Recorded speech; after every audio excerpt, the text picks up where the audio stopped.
sumisisid po sila para maghanap ng isda. So, aantayin po natin kung paglitaw nila is may isda na po silang nakuha or nahuli. So yun guys, ayan na naman po, sumisisid na naman sila.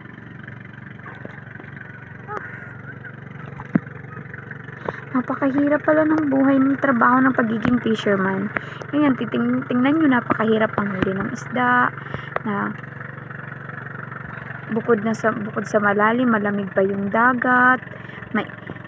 Kadalasan mainit sila kung nanguhuli siguro ng isda, or wala silang pinipiling panahon para siguro makahuli lang ng isda para may mapakain sa kanilang pamilya. Kung titingnan natin guys, napakahirap ng buhay ng isang pagiging fisherman. May nahuli na si kuya, kaya nga lang it's napakaliit. So yun, isdang maliit pinatulan ng isang kuya. So yun, tingnan nyo guys. Ayan, kung titingnan nyo, may huli na si kuya. So sumisid ulit at naghahanap ulit ng isda. So ayun yung isa nating kuya. So napakahirap pala no ng buhay ng isang pagiging fisherman. Kasi kung ano is buhay talaga sila. Nawara. Biruin mo ba naman yung sisisid ka sa napakalalim na na dagat? Kaya ba natin yun? Tapos manguhuli tayo ng isa, tapos pag di natin nahuli, hahanap ulit tayo. Di ba? Napakahirap. Napakahirap ng isang pagiging fisherman.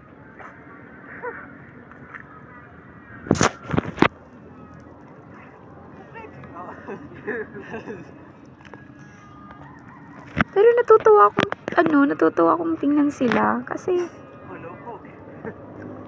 enjoy na enjoy nila yung panghuli ng isda eh. Nakaka-touch ang mga taong ganon.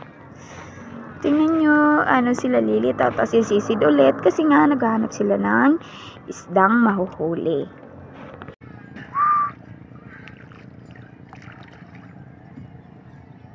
So yun, sumisid na naman po yung isa, at yung isa po, di ko alam kung anong ginagawa.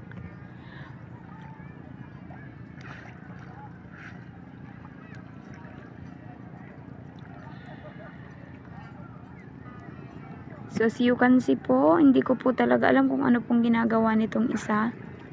Mamaya po tatanungin natin kung anong ginagawa niya. Later on, we will find out kung ano yung pinagkakabisihan nilang dalawa dyan. Kasi alam eh. Huli ka ngayon. Ala, it's so big. Purbuso ka. Inahawan na po tayo. Hababuto.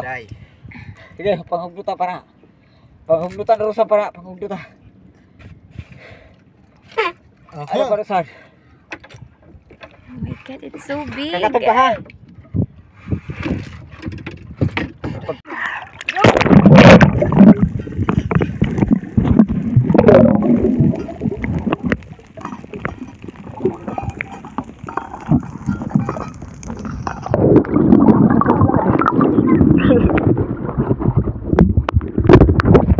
Pala. So, kuya ka na-interview? So,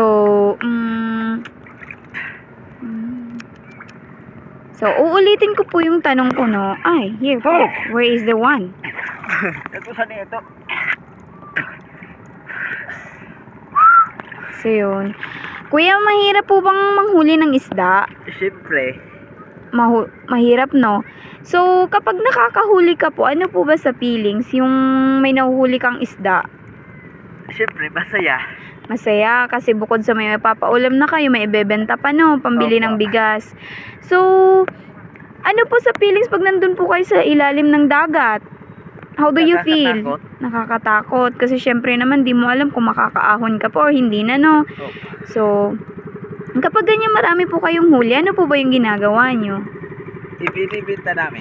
Ibinibenta nyo. Okay. So, ano kuya? May ano po ba? May laman yung ano natin dyan, yung iito? Meron daw. Meron.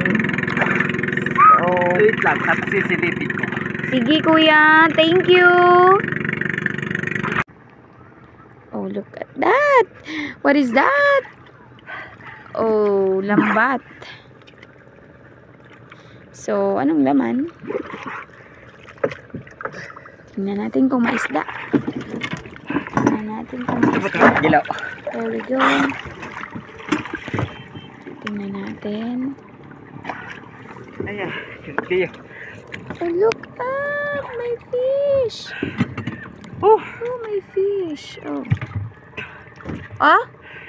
What is that?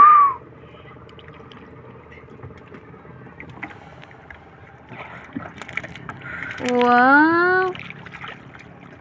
Sarap niyan. Ano yung sarap sa feelings? buah. Buah.